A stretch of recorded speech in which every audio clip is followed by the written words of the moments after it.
3 suns in the sky. Witnesses in Leishan, China say the 3 disks were in the sky for 10 minutes before they disappeared. Professor Wang Xichao from the Purple Mountain Observatory is currently researching this sighting. Professor Xichao told www.china.org.cn that he expects sightings to continue to increase. He says that in decades of research into UFOs, he has noticed that major sightings tend to occur in years ending in the numbers 1, 2, and 7. Taking this belief into account, 2011 and 2012 should be busy years for UFO spotting. So there you go, a little bit of an update on the China story, if you didn't know that already. But it's hard to say now which of these pictures are real and what aren't. If these pictures are real, which are in here and on the internet, some of them, they're phenomenal. It's like a 2010 Stanley Kubrick obelisk, seriously. This actually reminds me of a story. I talked about this huge week in ufology, but I forgot to mention about the story about a Brazilian astrophysicist who was elected by the UN to be the delegate to deal directly with extraterrestrials when we make contact. An extraterrestrial task force, if you will. When I heard the story, I was blown away. I was like, wow, this really is a massive, massive week. Everybody's talking about it. It's a huge story. But is it true? No, it's not true. It's not true at all. Blasted all over the media, right at the point where the National Press Conference on UFOs and high-ranking officials, government and military, were coming out to tell their stories about their proof of UFO activity in the airwaves. Very clever, isn't it?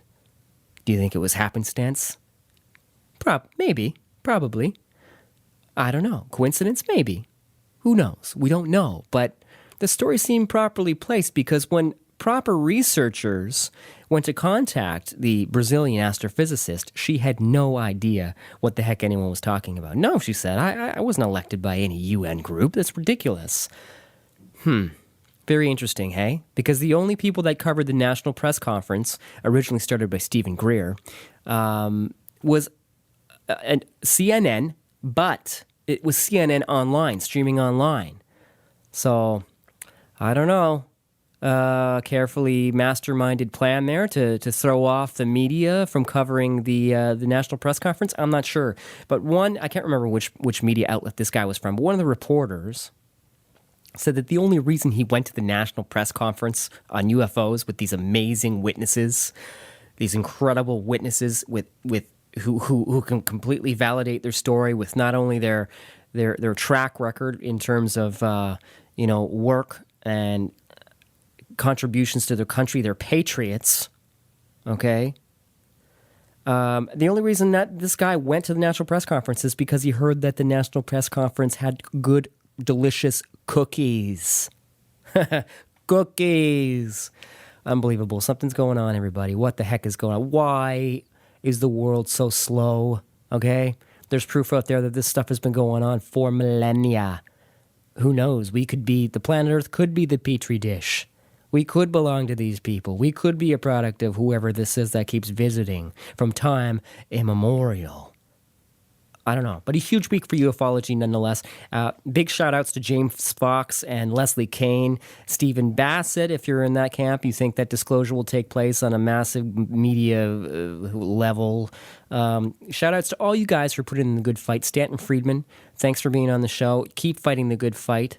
You look fantastic. I saw you in the new Open Minds. Let's move on here. I want to read an abduction account here, if I can find it.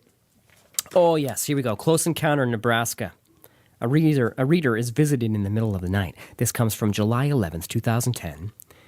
My first close encounter with beings from other planets occurred in 1956. I was living in Omaha, Nebraska at the time, and I will never forget it. I was laying in bed, watching The Honeymooners on TV. It was around 9:30 or 10 at night. The head of my bed was against the wall, and the foot of my bed faced the door. I hope all you guys aren't getting creeped out there. It's late Saturday night. Do you have the candles going? Do you have your cell phone turned off? Do you have the TV off? Are you listening? If you're alone, don't be freaked out, because this stuff may happen to you. Just kidding, but it might, seriously. Where was I?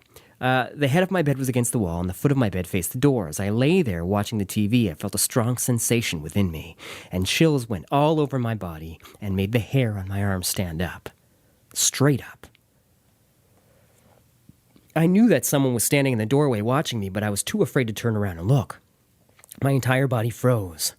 Suddenly, a force compelled me to turn around and look. Levitating about 2 feet off the floor were 2 humanoid beings about 4 feet tall, glowing iridescent.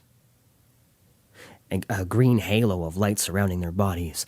Immediately, I jumped out of the bed and moved to where my TV was standing, and I must admit I was frightened. Beings came to me with their arms open and stretched out towards me as if to embrace me. I wanted to say something, but the words stuck in my throat. The words were stuck in my throat. They seemed to know that I was frightened, so they floated backward and then disintegrated right before my eyes. It took me a long time to regain my composure. I wish I had not been so afraid, for I felt the beings came to give me a message. After this happened, I was unable to go back to sleep for the rest of the night. Around 3 o'clock in the morning after my encounter, I would go to my window and look out. When I stood at the window, I always heard a strange sound above my house, like something shirring. I knew they were still watching me, and that the beings would contact me again sometime in the future. And they did. So I'm looking for a future contribution from Dorothea there. I'm sure we'll hear of it in future episodes of the on future episodes of UFR, but also in Open Minds. I love abduction stories. I'm fascinated. Did it happen to me? Maybe. Do I know? No. Who knows? Maybe we were all abducted. I don't know. Are you the chosen one? Are you the chosen ones out there?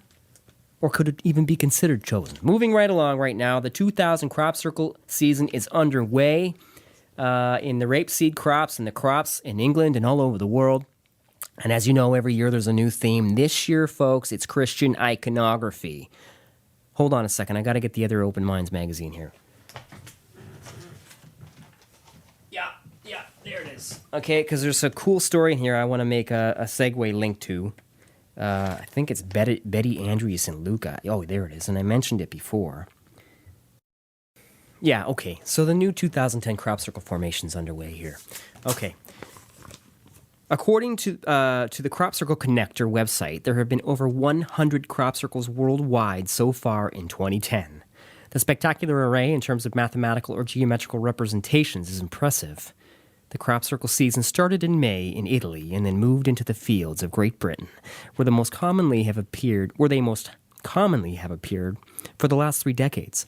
UK media agencies have been buzzing with news about the new crop circles. Here are a few of the circles that have been covered by the various UK newspapers. First, on July 19, 2010, the Daily Telegraph covered this crop circle, which uses an optical illusion to portray a 3-dimensional cube. The circle is 200 feet wide and first appeared in a wheat field outside of London on July 9, 2010. July 20th, the War Minister People newspaper reported that strange orange lights were seen near this formation the night it was created. And if you see this, it's a 3-dimensional cube, but it's in the form of stacked crosses. Now, if you guys were listening to my fundraising show on Saturday night, October 2nd, you probably heard this story already. But I'm going to keep going because I want to make a segue before we close off with Leslie Kean's interview for the night. Lastly, the Daily Mail reported these peculiar circles in Wickham Green in Berkshire on August 5, 2010. The circles are nearly identical and span 250 feet in diameter. Some observers describe the circle as looking like the face of Jesus, while to others it looks more like the Mona Lisa. Now, when people say it looks like the face of Jesus, they're referring to the face of Jesus on the mysterious and unproven Shroud of Turin. And if you're not sure what the Shroud of Turin is, it's the sheet which was basically the death cloth draped over Jesus when he was born, and somehow magically, because of his immense power, left an imprint of his body on the cloth. And some people think it's a masterpiece by Da Vinci to fool the ages.